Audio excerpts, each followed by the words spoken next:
right? So before Mr. Zahid, we go further with this Istanbul travel and challenges, we just quickly want to take you back to your very challenging and maybe a beautiful experience, spiritually or your childhood experience when you were younger and before you met your God. Any present moments you had, please share with us. In my life, my hobby was to make a drachen, to fly. Patangbazi, who you call. I was fond of this drachen. बड़ा शौकीन था मैं. And after school I always came and went to top of our, and I started flying my drachen, flying patangbazi. And one day I was flying my drachen, and my mother called me. She says somebody is here in this street and he looking special child. And he checking every child, but he said, no, this is not a child. So you should come down. So I came down. The first thing I noticed, he don't look like a Pakistani. He has a long hair, big eyes, and very light color. He looked at me, and that's what he said to my mother. He said to my mother, when world will be filled with darkness, then golden light will begin from his forehead, and the world will be given light from his forehead, rest of the world. A new world will begin with this child. And he asked my mother to protect me. After this, he went only 20 meters. People went behind him and he disappeared. Later, I saw him in my vision. He was an angel who materialized his form for a few moments. So very early I came to know that God has a great work for me, and He wants to have new world, not a religious world. I was very much fan to eat mangoes actually. Mangoes. So many times I went with children. There was a mango tree, and we just tried to cut the mango actually. And when this owner came, we ran away.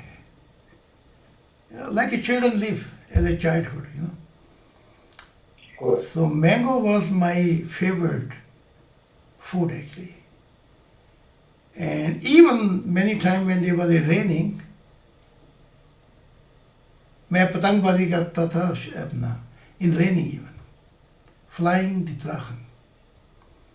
And one time he was very interested, there was a beautiful raining, was small raining, and weather was very romantic. And मेरी पतंग, drachen, was in the air, and I felt like, where is my patang, drachen? It changed to the angel. And somebody is calling me to come with. In this moment, I forget apni patang at door, I forget, and my body came out. My spirit came out. And I was a beautiful romantic cloud. And this angel says, look this world. And I saw the world was filled with darkness. And he said, but through you this world will shine with God's light.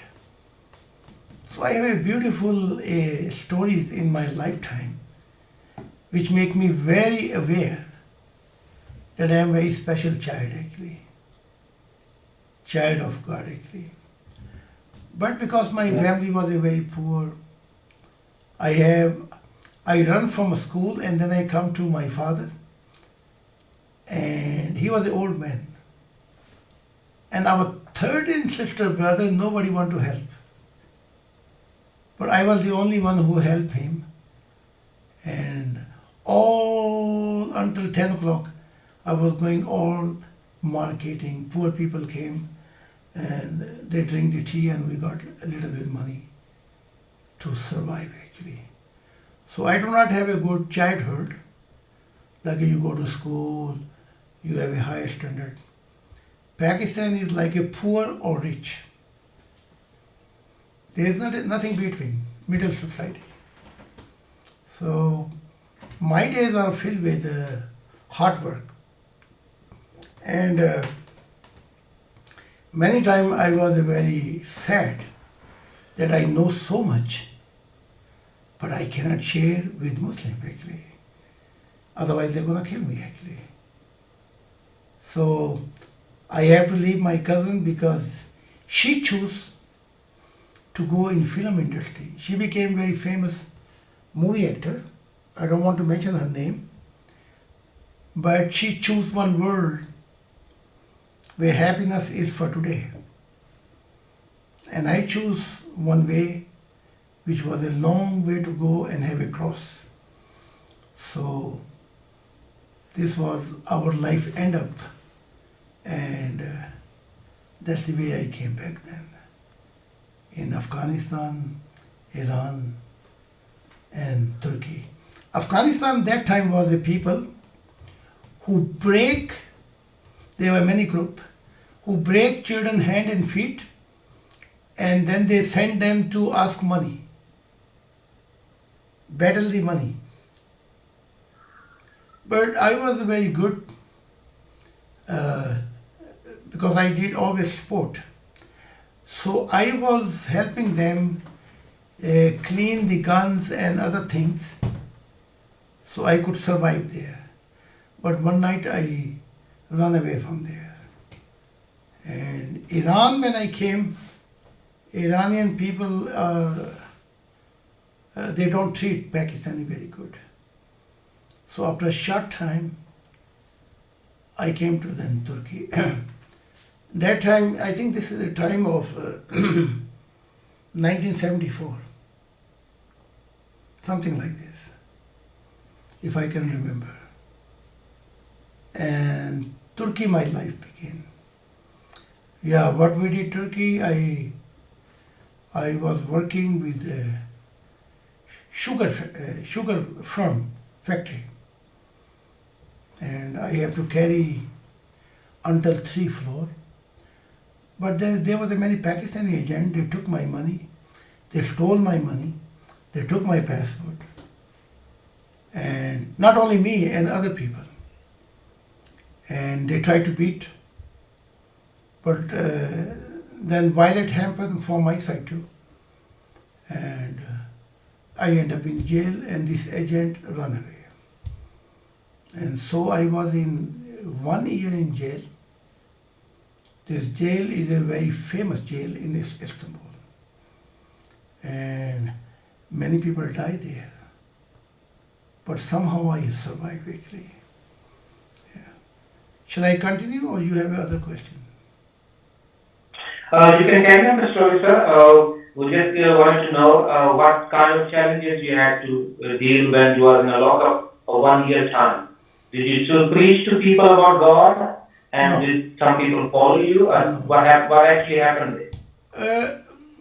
Turkey jail is the worst jail in this world. Pakistani jail is the worst. African in South America, these jails, in one room there was sometimes 20 people. 20 people. And there was only one hole where you can make a toilet. There was no place to sleep. They were the worst circumstances I have in jail. Many people die even there. And there was a groups and there was a gang. You have to survive, you have to fight every day. And you have to make a hard work. Morning time they came with water pipe and they cleaned this thing, toilet and everything. So there was a worse jail. There was no way to speak about God actually. So I could not speak anything about God.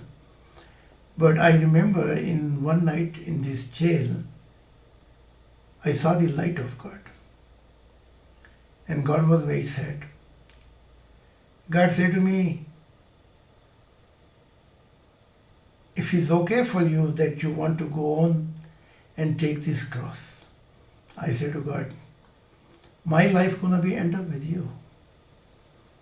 And I will be continue. So long I live, I will be continue.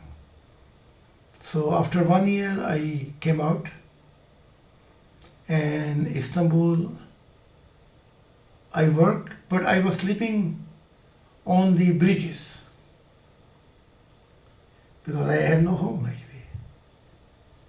And many other Pakistani too. And after there was sometimes they was giving job in the Greek ships, but I could not got it. So one day I have enough money for ticket until Hungary. But I went to Bulgaria, and then Bulgaria was a communist country. And I started living in Bulgaria, Sofia. And I started working and living there.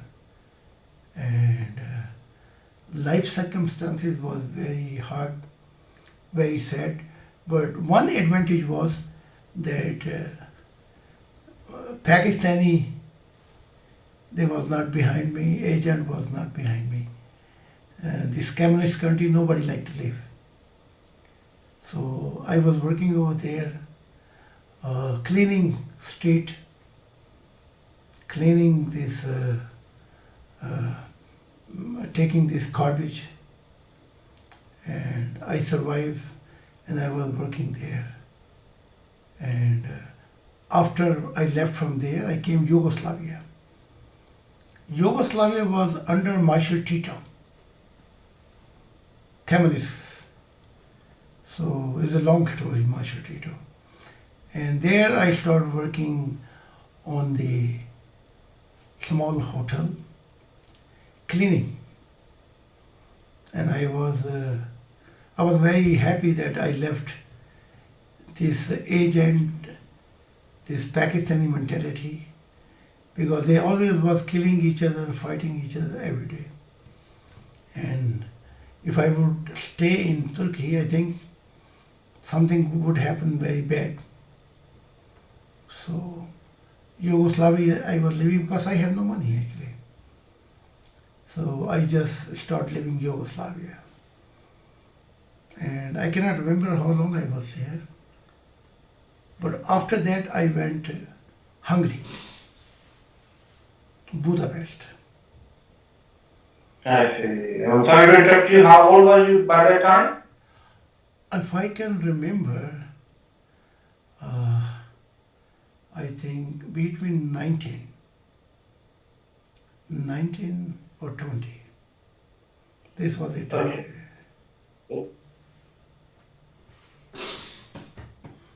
Let's take a break, or shall we continue? We can give, I was just saying it's such an early age that we have to go through all those countries. You may carry on, please. You want me I continue? Yes, we can take break if you wish to. Yeah, let's Yes. take a break. Come on, brother.